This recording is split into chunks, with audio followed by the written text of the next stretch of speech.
지금 팥 앙금을 만들기 위해서 팥을 한 번 삶아서 물은 버리고요. 두 번째로 압력솥에다가 물을 좀 자작하게 한 다음에 또 돌아가게 해서 약하게 좀 돌아갈 때까지 뜸들이듯이 그렇게 해서 지금 꺼놓은 상태거든요.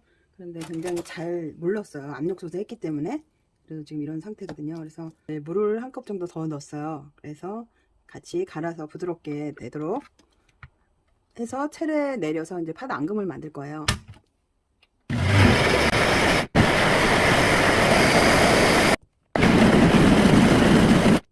굉장히 곱게 잘 갈아졌어요. 그러면 갈아져서 여기에 다른 거는 넣지를 않았어요. 그래서 소금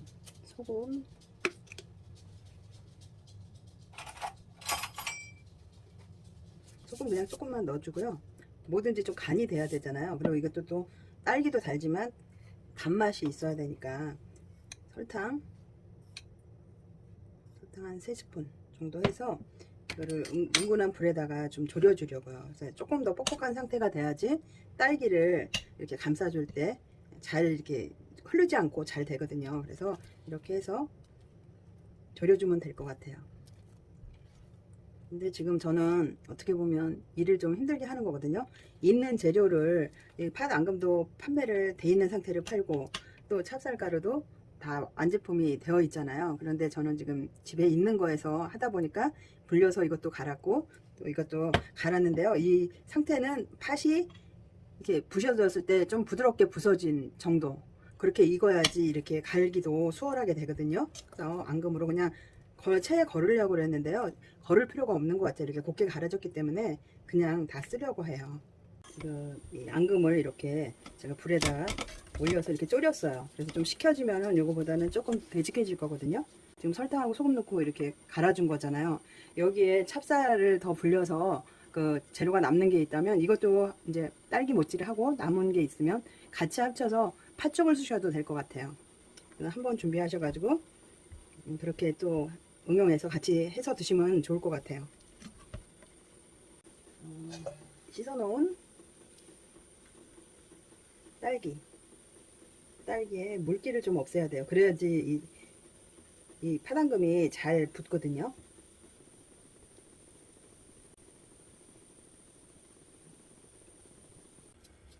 일단은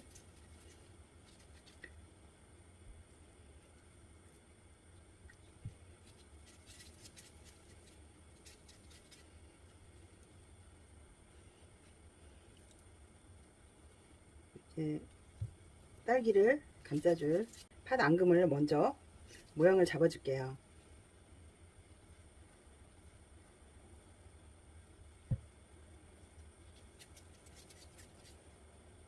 찹쌀을 모찌를 만들기 위해서는 이걸 너무 많이 넣으면은 굉장히 커져요. 그래서 이거는 최대한 얇게 싸지도록 이렇게 작게 만드셔야 돼요.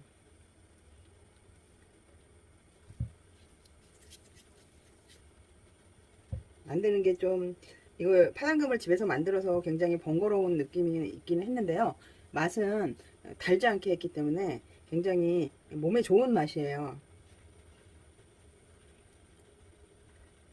요즘같이 바쁜 시대에 간편하게 쉽게 할 수 있도록 해야 되는데 저는 좀 옛날 사람이다 보니까 자꾸 좀 일을 만들어서 하는 것 같은 생각도 들어요. 그래서 이번에 또 이렇게 앙금도 만들고 또 찹쌀 가루도 직접 불려서 갈아서 지금 하고 있습니다.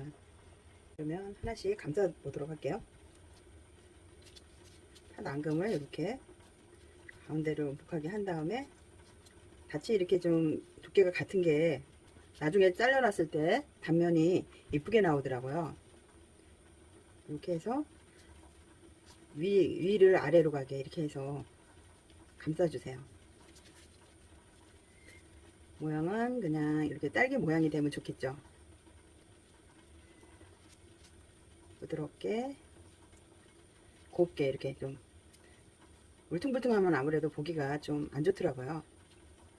네, 이렇게 좀 커졌죠.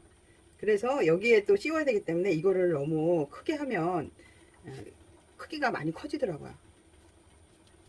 이렇게 편안하게 펴서 이렇게 감싸주세요. 네, 이것도 처음에는 좀 마음대로 안 되지만 한 2번 정도 하시면은 쉽게 하실 수 있으세요. 이렇게 모양을 잡아서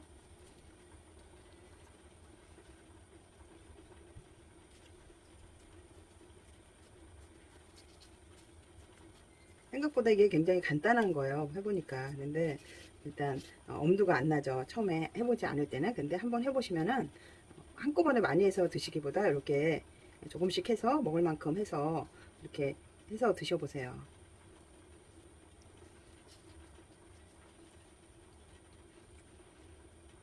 재료는 한번 사서 뭐 냉동실에 보관하셨다가 그때그때 딸기만 사서 하시면 될 것 같아요. 네, 이렇게.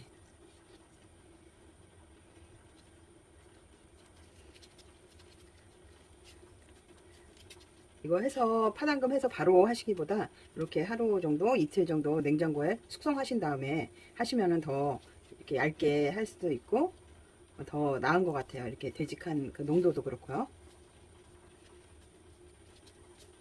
실패를 하는 경우가 이 파당금이 너무 묽으면은 안 돼요.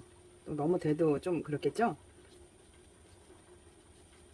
이렇게 모양을 잡으셔서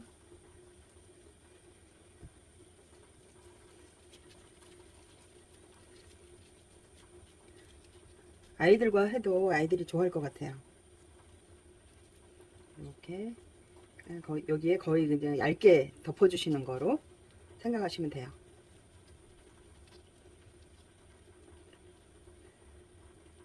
이렇게 한 다음에 그 찹쌀이 되기까지는 찹쌀이 또 바로 하면 뜨겁잖아요. 그래서 쪄진 다음에 치댄 다음에 좀 10분 정도 뒀다가 할 거거든요. 그동안에 이거를 이렇게 해서 파당금으로 감싼 이 딸기를 냉장고에 잠깐 넣어두세요. 만들어서 냉장고에 넣어놨다가 다음날 먹으니까 더 맛있는 것 같았어요. 이렇게 거꾸로 해서 얇게. 네, 불린 쌀 600g이거든요. 이렇게 체에 받쳐서 물기를 빼놨어요. 이거를 갈아야 돼요. 찹쌀 지금 불린 상태가 600g이에요. 네, 찹쌀을 곱게 갈아줄 거예요.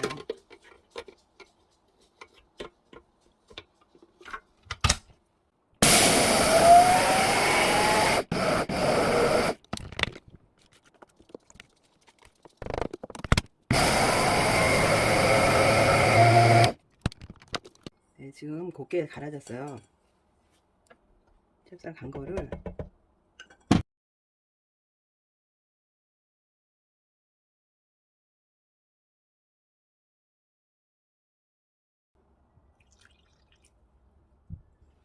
물에 개주세요.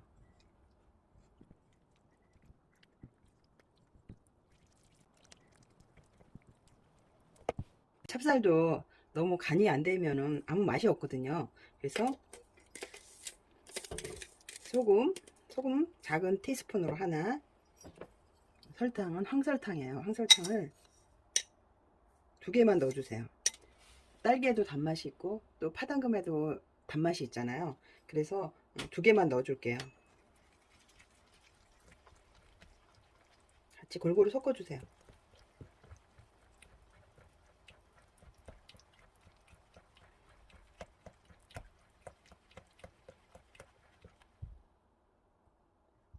예, 농도는 이 정도면 된 것 같아요.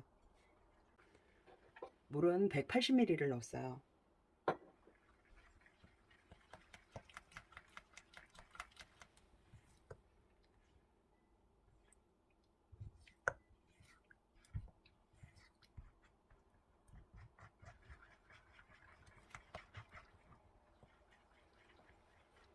네.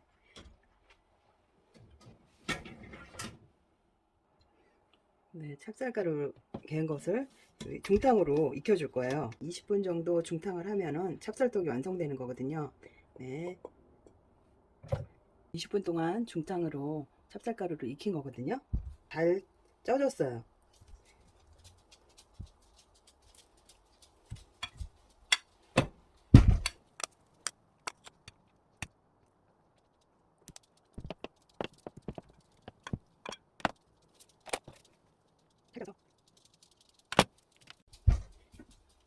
이 찹쌀이 좀 곱게 휘어지려면은 좀 치대줘야 될 것 같더라고요. 그래서 옛날에 인절미 할 때처럼 부드럽게 해줘야 싸기가 감싸기가 좀 쉬운 것 같아요. 반죽기가 있으신 분은 반죽기 하시면 더 편리하시겠죠. 제가 해보니까 팥 앙금을 조금 넉넉하게 해서 냉동실에 소분해서 넣어두시고 그때그때 이 찹쌀가루는 가루가 돼 있는 거를 사다가 그냥 하시면 더 편하실 거예요. 그래서 이렇게 해주시면은 훨씬 치대주면은 찹쌀이 더 부드럽게 찹쌀떡이 되겠죠.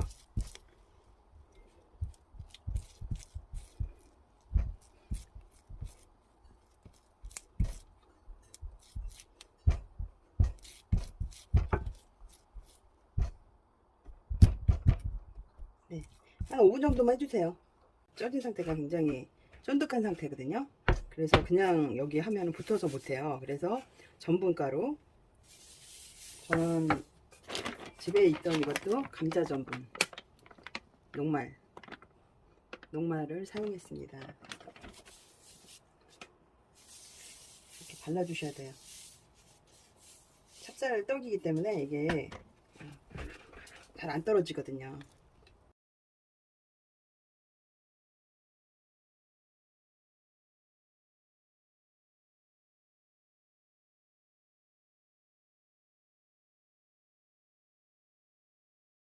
그래가지고 손에도 묻히셔서 다루셔야 돼요.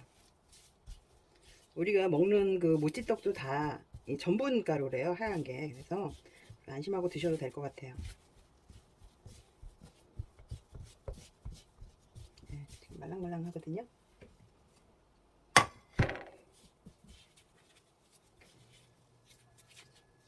크기는 한 이 정도 하면 될 것 같아요. 이 정도로.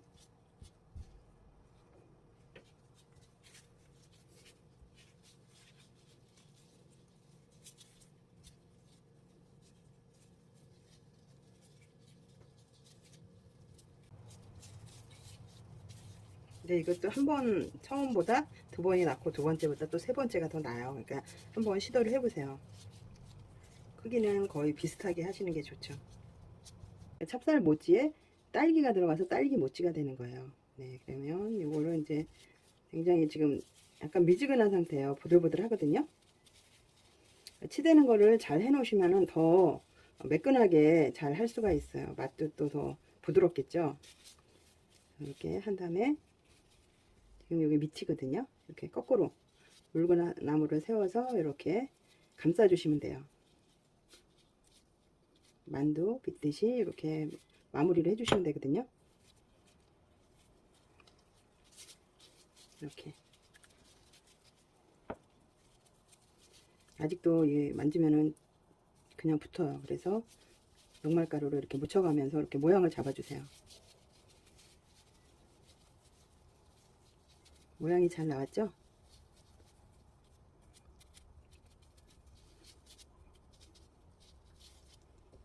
이렇게 놔주시고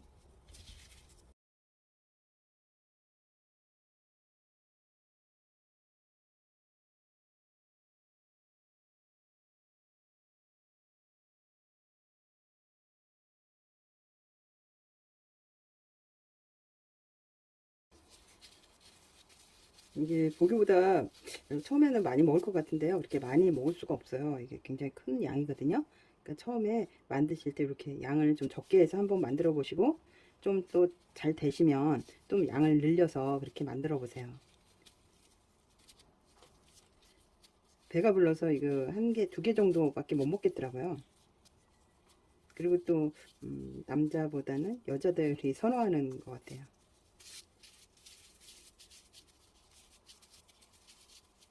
이렇게 모양을 이렇게 이쁘게 잡아주시면 돼요. 이렇게 올려서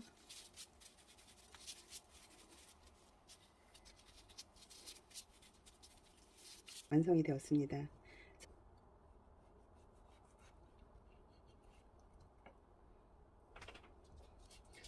만든 지가 얼마 안 돼가지고 굉장히 지금 좀 덜 굳었죠. 냉장고에 좀 넣었다가 자르시면 더 편하세요. 이렇게 예쁜 모양으로 완성되었어요. 네, 이렇게 이쁜 모양이 되었어요. 딸기 모찌 맛있어 보이시죠? 네, 이게 생각보다 굉장히 간단한 거예요. 이렇게 제가 좀 번거롭게 처음부터 이 앙금부터 시작해서 찹쌀가루를 만들어서 집에 있는 거로 해서 이렇게 좀 번거로운데요. 만들기는 굉장히 그렇게 복잡하지는 않거든요. 그러니까 한번 만들어서 가족들과 함께 좋은 시간 가져보세요. 네, 감사합니다.